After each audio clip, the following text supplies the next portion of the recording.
This devil fruit is truly terrifying.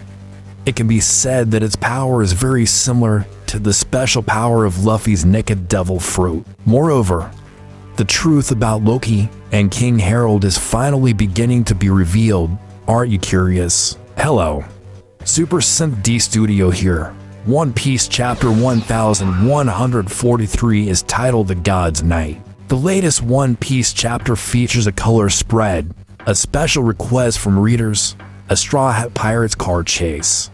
Luffy and the crew ride on flying fish in a swimming pool circuit, except for Jin, who is swimming in the water. They join the race, all wearing leather suits like racers. On the rubber tires, it reads speed is the weapon. One Piece 1143 begins by showing the situation at the Walrus School. Saul tries to stop the sleeping children, but they continue to follow Gunko's arrows. As he tries to grab one of the children in the front row, suddenly the child is enveloped by invisible thorny vines, causing Saul's hand to be injured. Let's go back to school. Arg. It hurts, Saul shouts. What's wrong, Saul? Asks Chopper. Robin also asks, what happened? It feels like something stabbed me. The scene then shifts to the western village of Elbaf. The giants immediately send a firefighting team to extinguish the fire. But their school is destroyed in the forest by a living dead giant that emerged from the children's imagination. Jewel, Dory, Kashi, and the other giants are shocked to see these bone monsters. Nami, Usopp, and Jin also react after hearing the news about the fire at the school. The scene then shows the Elbaf forest. Three holy knights are sitting relaxed at a luxurious table while observing the chaos at the Walrus School. Summer says, "Yeah, look at that." The giant's surprised face when he was pricked by thorns. Loved ones must have their thorns, right, isn't it? Don't ask me, Gunko replies. Summers continues, "Wow, it's really cold, Gunko. Listen to this. Love is passion. Passion that makes someone embrace the thorns even though it hurts more." Summers explains his crazy theory. In this game, parents will choose to hug their children even if they get hurt, while the children will be forced to witness their worst nightmare, which is their parents dying before their eyes. As Summers speaks, thorny vines begin to appear on his right arm. A text box reveals Summers' devil fruit, the Iba Iba no Mi. A bar means thorns, which makes him a thorn human. Gunko is the one directing the children's path with his arrows, making the giants only able to watch the giant children without being able to save them. Killingham realizes that they are short on salt, so he informs Summers about it. Suddenly, a cloud appears above Summers' head containing salt. Killingham uses his power to put Summers to sleep, then takes the salt from the dream. Another text box reveals Killingham's devil fruit, the Ruru no Mi, mythical type, model, Kirin, which makes him a dream manifestation human. Oh, Asbach rock salt, indeed, the taste of a food connoisseur.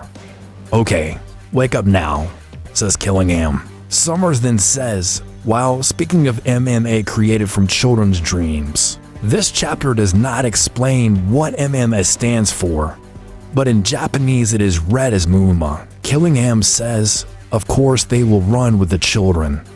Hey, this salt tastes amazing. Give me some too, says Gunko. Gunko suddenly acts like a child when trying Killingham's cooking, but his face is still covered with bandages, so his expression is not visible. Killingham explains that this food indeed has a delicious taste, but it has no nutrients, because it only comes from dreams. Summers complains that this game is too easy to solve because they can directly take the children to the ship. However, Gunko says that something unexpected will happen, because the Straw Hat Yonko is also an Elbaf. The Holy Knights realize that the children are now at branch number 8, heading towards the fire. However, Summers remains calm and says that if this group fails, there is still the next group they can use to play again. The scene then shifts to the underworld. Loki threatens to slaughter everyone in an amazing double-page spread. Luffy uses his new technique called Fusion or Arm Balloon, similar to Hone Fusion Bone Balloon, but only his arm is inflated. Luffy then hits Loki with a light punch, and instantly Loki faints. Zoro immediately realizes that Loki is on the verge of death. He suspects that Loki is only pretending to be weak to escape from the sea stone handcuffs, then intends to run away, but instead collapses on his own. Luffy pleads with the giants to help Loki, saying that he cannot stand by and watch someone die, no matter what kind of person they are. Garrett and the other giants agree to help, so Garrett begins to treat Loki's wounds. Then there is a brief flashback about Hadruden and Loki's past. The first panel shows King Harold speaking to young Loki and Hadruden.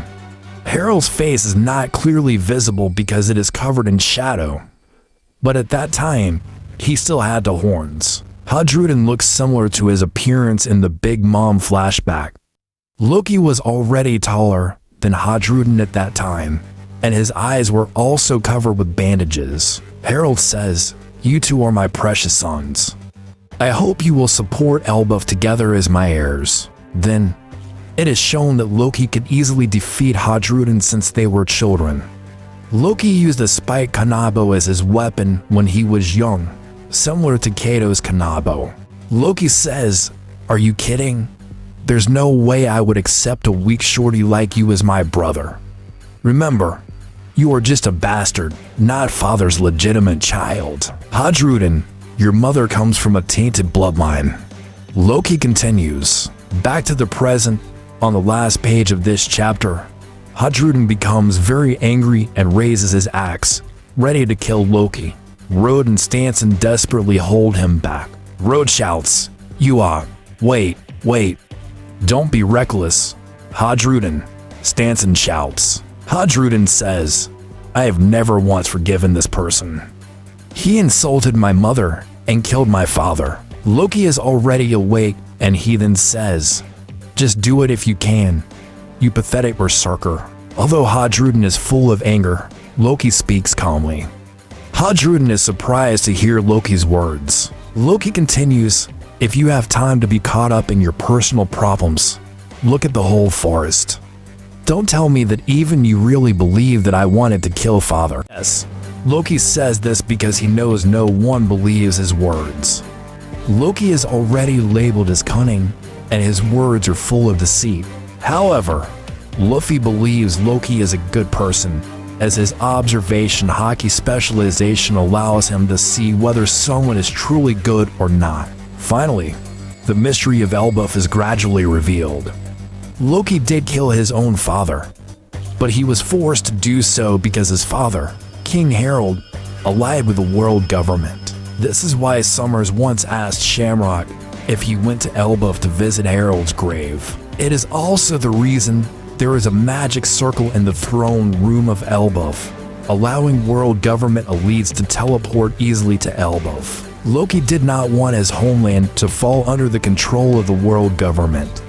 Many of King Harold's policies harmed Elbaf. He hid behind his dream of making Elbaf a peaceful nation, ultimately erasing the tradition of Elbaf's warrior knights, which led to the younger generation disliking battles and being unable to fight to protect themselves. This policy was also rejected by Jarul, the elder of Elbaf, who still upholds the values of Elbaf's warrior knights.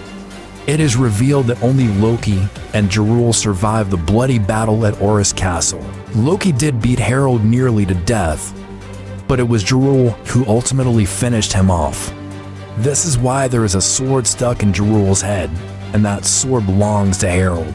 There will be no break next week. Full spoilers for One Piece 1143 will be out on Thursday, and the Scanlation version of One Piece 1143 will be released on Friday.